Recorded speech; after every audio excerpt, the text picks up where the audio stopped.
Do you remember back in 2012 when media and news outlets made headlines all about the end of the world? If not, you were probably born after that, in which case, why are you watching this and where are your parents? Okay, but as a teenager, this was crazy because even though it was just a small group of people that were genuinely afraid that the world would end, they got coverage everywhere in the United States. I can't speak to other countries because, well, I don't go there. Fear-mongering in the United States is super common and honestly expected. But what I wasn't expecting was to be more afraid of Phainon pressing E. In today's video, I'm going to be teaching you about Phainon, including how to build him, how to play him, and where he fits best. My name is Braxophone, but you can call me Brax, and let's talk about Phainon.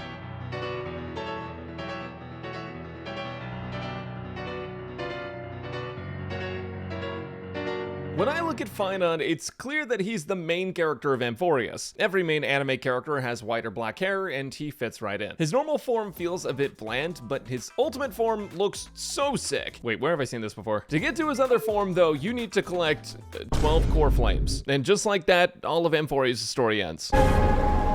Phainon gets core flames by being the target of anything, including enemy attacks. When he's targeted by an ally, though, he gets a 30% crit damage bonus, and with his major traces, if he receives energy from a teammate's ability, he also gets a bonus core flame. In that same trace is a 45% damage bonus for being healed or shielded. He also gets 2 core flames from using his skill, so by using Sunday with Phainon in one sequence of turns, you could start with Phainon, get 2 core flames from his skill, then Sunday skill to target Phainon and get another core flame, then ult Phainon with Sunday to target him and also give him energy, giving him 2 more core flames. Then Phainon skills again for 2 more, giving him 7 core flames total in one sequence. You can tell Sunday is crazy with them because they're color coordinated. The max amount of core flames you can hold at E0 is 15, and any extra that aren't used in his ult go towards his next ultimate. Another one of Phainon's traces gives him a core flame upon entering battles, and also 3 more core flames when he ends his ultimate. Your goal on Phainon is to do 2 things. Target him with as many buffs as possible, and trauma bond with the enemy. Once you have enough core flames, you basically become Lucilius. Face your fate.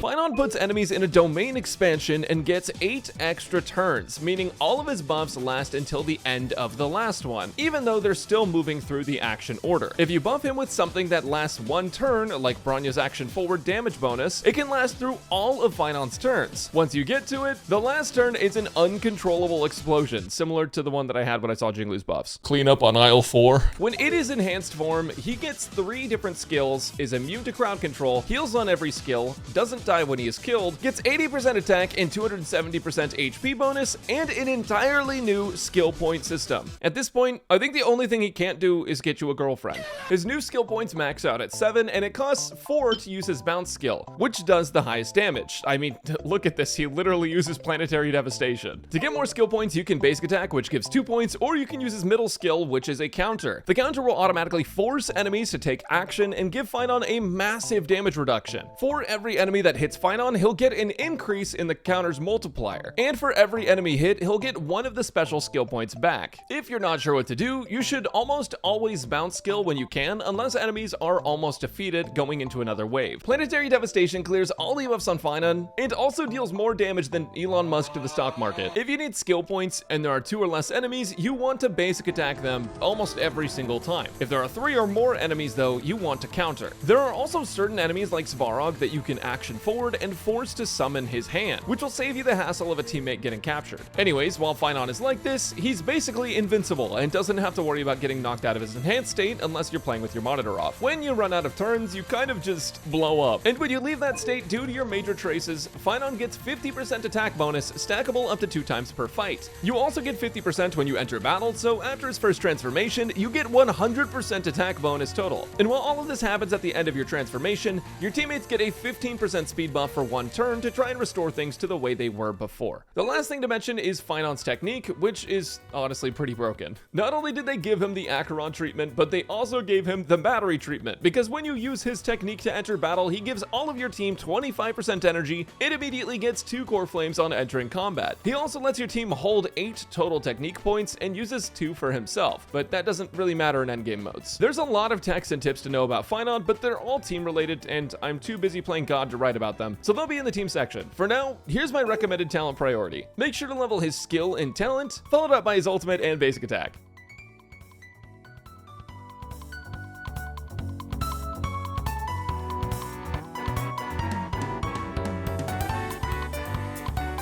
When I look at Phainon, not only do I see Kevin in him, I also see Mighty. In addition to that, I see a very specific 4-piece relic set that was made for him. It's called the Wave Strider Captain set, and it gives him 16% crit damage for the 2-piece, as well as up to 48% attack when ulting. This set is his best by a long shot, since he can maintain the attack bonus through the entirety of his ultimate, though Scholar and Genius can both be played for decent damage. Genius gets pretty close to Wave Strider when the enemy is weak to Quantum. As for planar sets, his best in slot is the set, since it'll give him an extra 36% damage bonus due to his missing allies. As a secondary set though, you can also use Rudolent Arena, which with at least 70% crit rate for the effect, actually gets pretty close to Arcadia. As for the main stats though, unlike the fate of Amphorius, he's pretty flexible. You'll want crit rate or damage on the body, speed or attack boots, physical or attack orb, and an attack rope. When you're building Phainon, if you can build your supports with absurdly high speeds and speed tune them correctly, then attack percent boots end up being stronger. However, if you're like me and haven't rolled speed substats more than twice in 6 months, you'll probably want to run speed boots, since it makes speed tuning less of a burden. For example, to properly speed tune Phainon, your Bronya needs to be a minimum of 134 speed, your Sunday needs to be at least 1 speed faster than her, and Phainon needs to be faster than that. As for his Nando, he wants to go with physical damage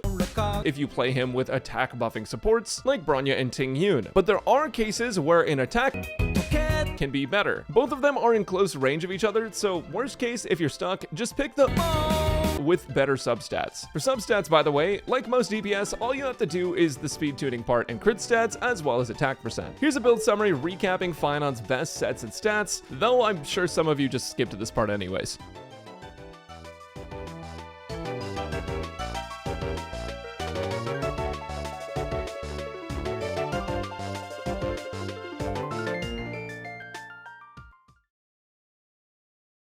I am not gonna lie to you guys, this section took me the longest to write because I was in the middle of my 2-week Minecraft phase. Phainon's light cone situation is pretty similar to most destruction characters, except for one major difference, which is that his base attack is terrible. It's one of the lowest we've ever had on a DPS character. For those of you who don't know, your base attack is determined by the character's starting attack, traces, and equipped light cone. And since Phainon has less base attack than a wet towel, he really wants that high base attack light cone if he can.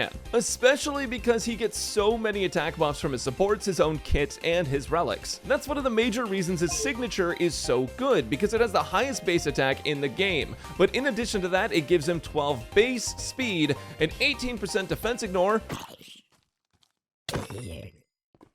Oh hell yeah, diamonds.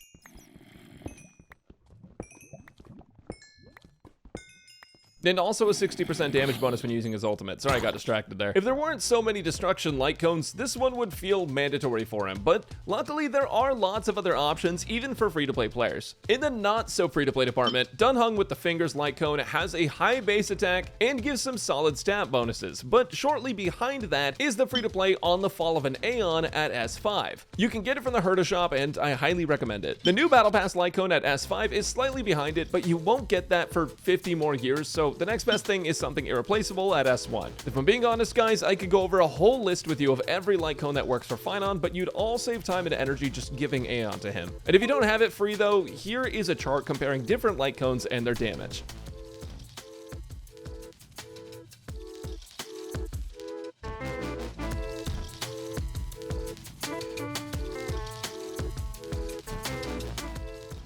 Phainon, my sustainless king. It is time for you to well, remain sustainless for now. This guy has seen it all. He's been through the ringer plenty of times, and unfortunately, if you guys have played the story, you guys already know what's up with him. But TLDR is this guy has been through it, and you know what? He's going to bear the weight of the world on his shoulders and continue to do so because we're not giving him a sustain. We're going to be playing him sustainless. This is going to be his best free-to-play friendly team with Trailblazer, Bronya, and Ting Yun. Now, I am including a 5-star in the free-to-play friendly team. Why? Because you should hopefully have Bronya or have selected Bronya at some point. The thing is, he can maintain all of Bronya's buff throughout his entire ultimate, which is where the bulk of his damage is, so she is pretty dang good for him if you speed tune him and her correctly, so that way he maintains the buffs from Ting Yun and Trailblazer. Now, there is a little bit of trouble with Ting Yun if you don't have her speed tuned to the right speed. She might not actually get to re-up her buff before Bronya action forwards him, so there can be some issues with that, but ideally everything here should work out fine. Now, I did mention this in my earlier early access video. However, if you play Remembrance MC, and actually I am using the wrong light cone here, if you play Remembrance MC with the light cone Shadowburn, you can get an extra skill point at the start of battle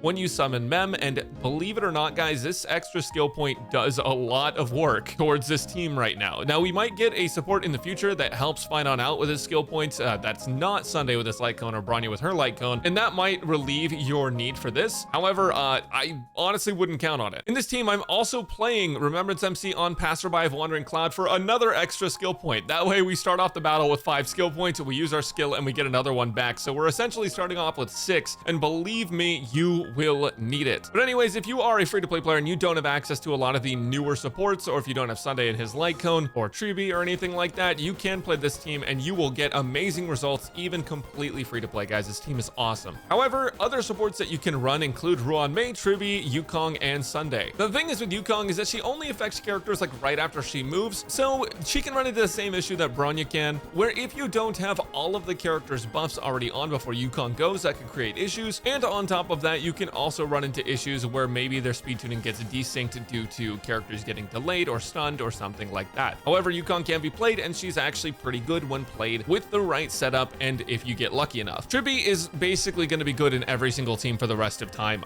I mean, guys, I don't know how to tell you this. She just has vulnerability, res pen, and she's SP positive. Like, she's too good of a character for every single team. Ruanmei ends up being pretty good with him for the damage bonus that she gives. And then Sunday.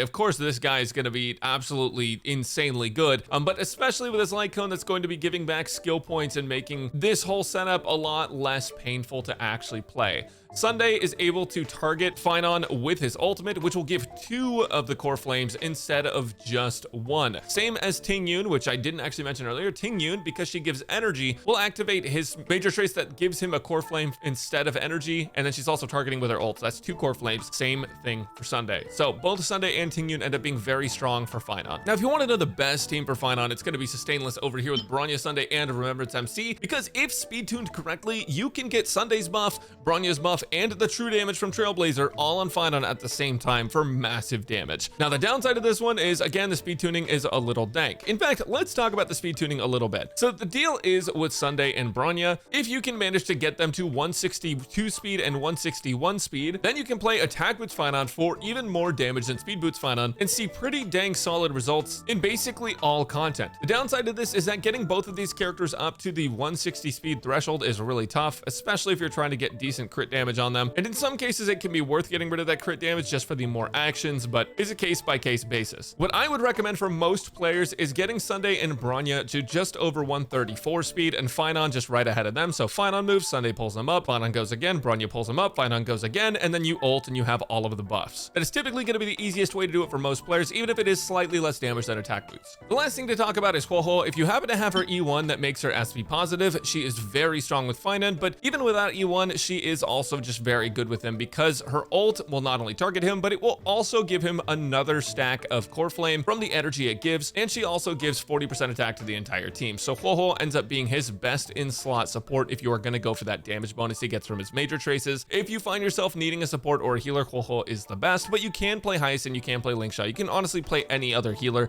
and it'll do fine. It's just that Huohuo gets a little bit of extra value. But essentially, as long as you have some action forward characters, and if you are smart about taking the most advantage of Bronya's action forward and buffs as possible, the enemy will not see the fussy coming. I want to vomit. I can't believe that came out of my mouth. Anyways, as I said before, I do think we're probably going to get some supports that work better with Phainon in the future, because right now he's just so SP hungry, but even in the current state of the game, he is super playable and sees a ton of value as long as you're playing things that give you a little bit more skill points, which can be Shadowburn on Remembrance Trailblazer. It can be that Relic set on Trailblazer as well. It could be Sunday's Light Cone, etc. But now y'all know what time it is. Pull out your wallets. We're going to do some gacha marginal analysis.